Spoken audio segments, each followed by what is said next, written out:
Now, here's what happened. Yeah. Mm-hmm. When I came back to Canada, I was given the job to work for the head of the Teamsters in Canada, Tommy Corrigan. I went to Tommy Corrigan, and I said, I'll be working here now for you. He goes, yes.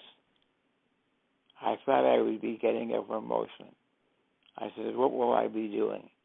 He said, what do you mean, what will you be doing? You'll be driving and running errands. That's what you're good at. That's what you're going to be doing. You'll be doing that. Now, Corrigan came from the States. When we going back to New York to visit his family, his office door was always locked. There was only 2 keys to it, him and his secretary. Now, my daughter was getting married. I didn't have any money to make the wedding. I get a phone call from a guy from Montreal by the name of Irving Cott. He says, you don't know me, and I don't know you, but I've heard about you. I'm going to mail you $1,000.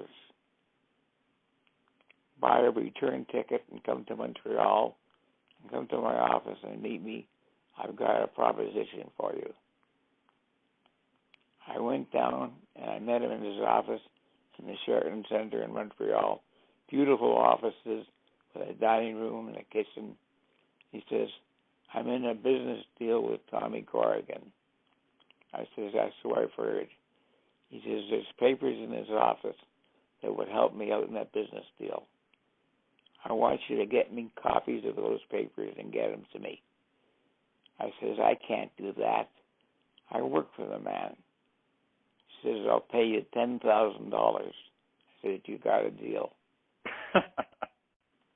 Now, I come back to Toronto, and Tommy Corrigan tells me he's going in a few days to New York after driving to the airport. I drive him to the airport, and I left him off, and I come back, and I said to his secretary, I said, Tommy left some papers in his office he was supposed to bring to New York. He wants me to find them. He says, okay, I'll open the door for you. Come and see me when you're left. I searched the office. I found the papers. I took them to a copy shop, not a place for one copier, a machine shop, and I made copies of them. And I brought the originals back, and I had the others. And I went to Montreal, met with Irving Cott, and gave him the papers, and he gave me the money. On the way back, my heart was bumping. I got home. I gave the money to my wife. I said, put this away. This is for the wedding. We're going to make the wedding. And we had an event. Because of my Teamster connections, I got the limousines for nothing and the flowers for nothing.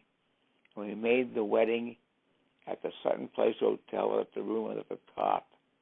It was a fantastic, and they gave me a great deal because of who I was. So it was a fantastic wedding.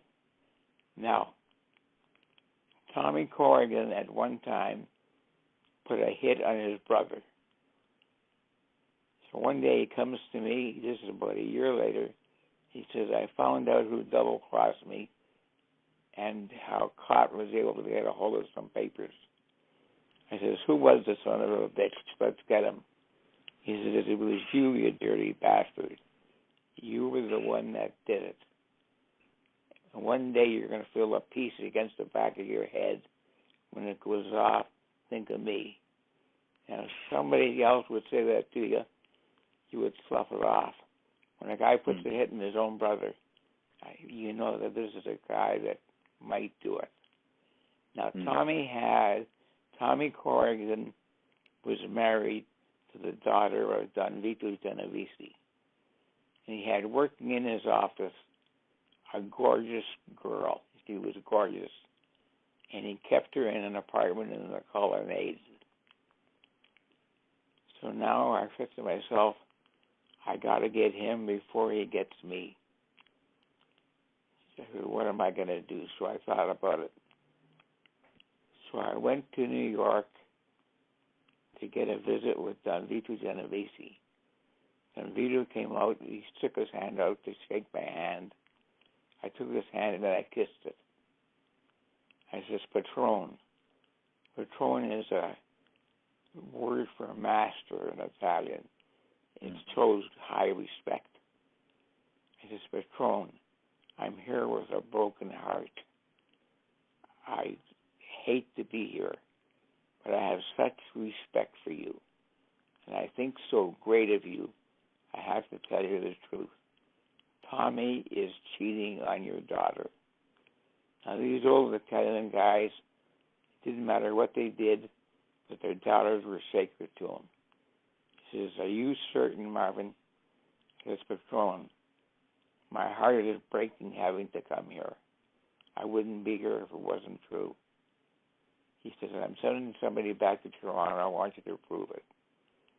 We went and we checked out the colonnade, and the guy saw that Tommy was keeping this apartment with this girl. It didn't take long, and Corrigan was done away with. That is cool. So if I'm understanding this right, this guy who was giving you trouble had a secretary that was attractive, and that you used that fact to convince the Don that he was cheating on his daughter. Is that right? Exactly. Wow. That's tremendous, Marvin. I don't know how to react to that. That's just tremendous. You saw an opportunity. You saw a set. I made the opportunity. You made the opportunity. That was all you. And you took this guy out of play who had threatened your life. Exactly. I was still here. He was gone.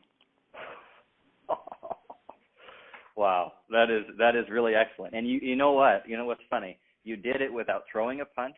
You did it without threatening him. You did it without showing up with a gun. You did that just with your intellect, Marvin. That is really impressive that you're able to defend yourself in that way. That is really excellent.